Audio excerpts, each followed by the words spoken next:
Hey, what's up everyone? Thanks for coming back and checking out another video. Today I wanted to just do a 1 month review of my experience with the Apple Watch SE. I have some things that I really love about it, just a couple that I'm not thrilled about, so I thought I'd just cover that for anyone that might be considering it. So a little background why I purchased this, because there's probably a couple different reasons why you would get an Apple Watch, but for me it was more about the activity tracking. I'm trying to be more healthy in my life, and the ability to see how active I'm being, see how many calories I'm burning, and something that will continue to motivate me to work out is the reason why I purchased this.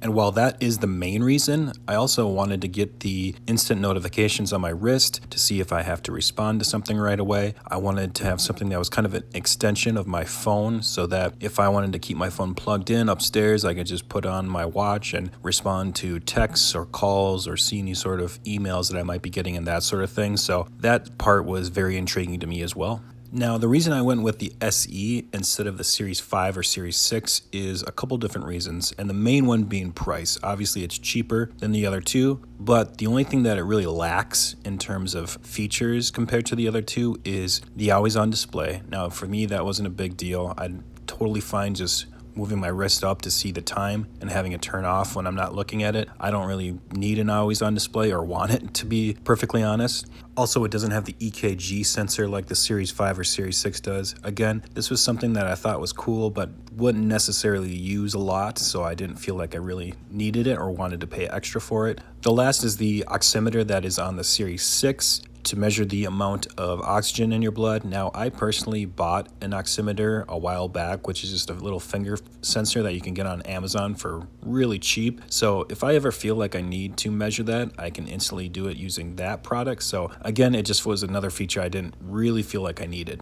So if you're okay not having those features that I mentioned, like I was, the always-on display, the EKG, and the oximeter, you can save yourself a couple bucks and get the Apple Watch SE and still get a really, really great watch. It looks the exact same as the Series 5 and Series 6, has a terrific display just like they do. It's super fast processor and has all the other features. So the other thing you have to decide is whether you want the LTE version or just the Wi-Fi and GPS version. Now, I went with the Wi-Fi and GPS version because I view this as an extension of my phone, meaning that I think I'll always have my phone within Bluetooth range of my Apple Watch. Like, I'll leave it on the charger and then go do something around the house, and that is fine. But if I actually go somewhere or leave the house, I'm always going to bring my phone with me, just because I don't want to get somewhere and all of a sudden realize that I need my phone for something and I don't have it, and I have to try to do it on my watch on a tiny display. So that's my reasoning for it. I think I'll always have my phone with me if I go somewhere outside the house. But I like the fact that I can just leave my phone on the charger when I'm home and then just put on my watch and go do whatever I'm doing, go work in the basement, go outside in the yard, and instantly get notified when I have a text, an email, a call, anything like that. And I can decide whether I need to go grab my phone and use my phone to respond to it, or I can just ignore it or anything like that. So after using the Apple Watch SE for a month now, I have to say it's everything that I expected and wanted it to be. First and foremost, it tracks my fitness very well. It tracks all my calories that I burn, tracks all my workouts that I do. It is very accurate. I used to wear a heart rate monitor, and I've compared that to the heart rate monitor on the Apple Watch SE, and it's extremely accurate. It'll suggest that I get off my butt and do something if I'm falling behind my goals. So it is motivating, and I like that about this.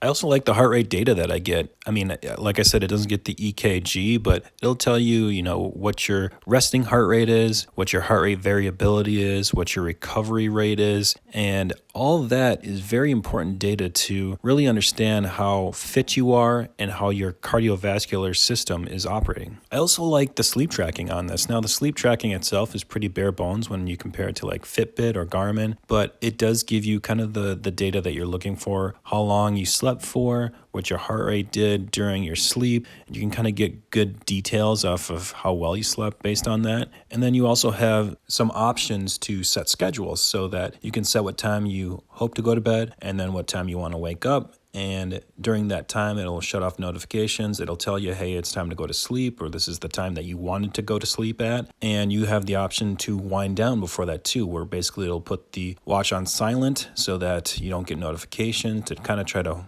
wind you down and try to get you to sleep a little easier. Now, some of the stuff you may think is kind of gimmicky, but I do like setting the schedules. I like the watch to notify me when it's the time that I said I wanted to go to bed, because I may be working, I may be watching a TV show, and a lot of times I get caught up in those things and I look at the clock and it's way later than I expected to go to sleep. So it's kind of nice to have that notification. And speaking of notifications, that's another big reason why I wanted to get this watch and why I love it so much. Now, you can get notifications with just about every smartwatch on the market, but in order to respond to those, if you're an iPhone user, you're going to have to get an Apple Watch. And you can kind of say what you want about that fact, but I love the ability to answer text using my voice, or sending a quick reply, or answering a phone call using my wrist. I think this really comes into play when you have, small children. It's really tough when you're watching them to quickly run and grab your phone to do these things. So the ability to do that right on your wrist is a huge plus. It's also great for all of us now that are working from home,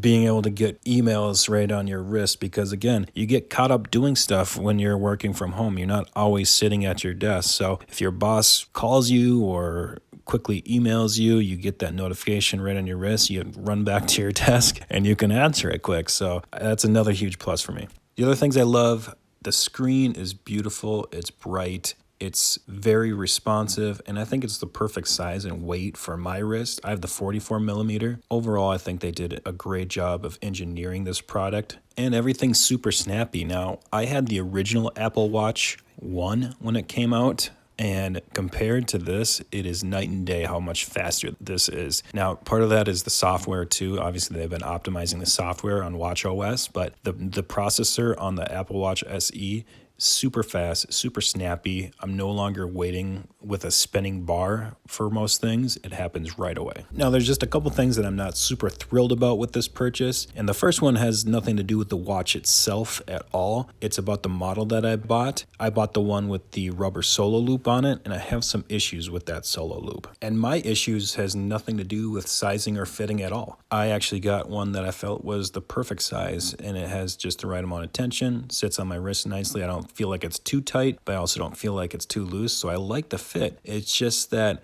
having a thick rubber band pressed against your skin like that for hours and hours on end, not allowing that specific area of your wrist to breathe, has caused some redness and some itching underneath the band on my skin. Now, I do work out with this watch almost every single day, so there's definitely some precipitation that's getting underneath there that's trapped and probably causing the irritation. But when you think about it, to have a piece of rubber pressed against your skin for hours and hours on end, not letting your pores breathe, I feel like that's just kind of a recipe for irritation of the skin for a lot of people. Maybe it's because I have sensitive skin. I've never really thought I've had sensitive skin before this, but I can definitely feel some itching, some redness underneath this band if I don't take it off every 6 to 12 hours. And again, this isn't a knock on the Apple Watch SE itself. It's a knock on the solo loop band and the specific model that I bought that comes with the solo loop. So if you're considering getting that model that comes with the solo loop, you may want to consider getting something a little bit more breathable. But again, that's completely up to you. One other thing I'll mention is that battery life, while it has come a long way since the first Apple Watch, still is not all that great when you compare it to the other smartwatches that are on the market. I'm only getting about a day and a half, maybe 2 days if I really push it, of usage, and that's with at least a half hour, 45-minute workout in there, sleep tracking, and then wearing it all day.